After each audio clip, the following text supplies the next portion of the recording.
Gözümün nuru, bəxtim ulduzu, donmuş kalbimde eriden buzu. Senin sevgindir, hoş hararetin, olmasın sonu bu məhəbbətin.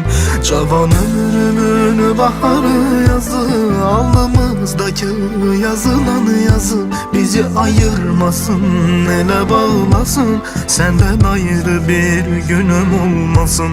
Her bakışında vurğunam sənə, doymadan seyredem toxunam sənə. Heyranam, dəlinəm, çılğınam sənə, bütün varlığımla sarılam sənə. Sənə nə qədər var ehtiyacım, bəlkə də bunu heç anlamadın. Tükənər səbrin əlacım, ayrılığın heç tutmadın. Sonuna qədər çıxsa canım, bir sən olarsan bircə yarım. Tükənər səbrin əlacım, ayrılığın heç tutmadın.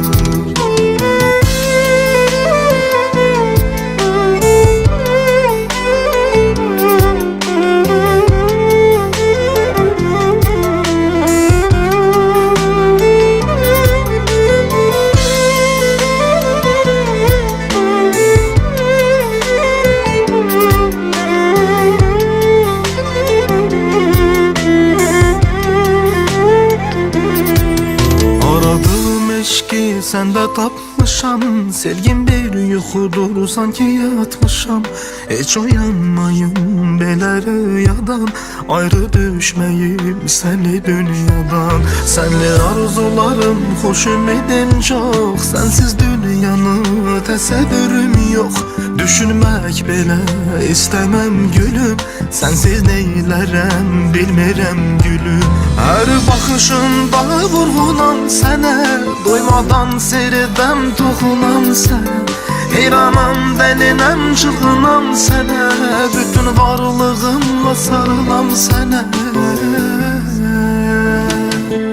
Sənə nə qədər var ehtiyacım, bəlkə də bunu heç anlamadın.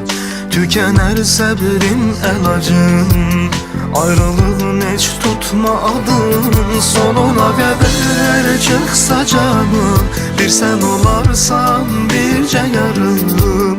Tükənər səbrin əlacım, ayrılığın heç tutmadın.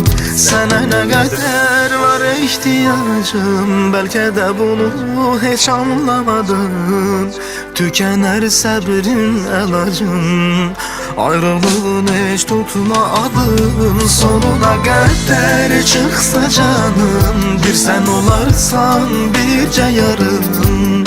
Tükənər səbrin əlacım, ayrılığın heç tutmadın.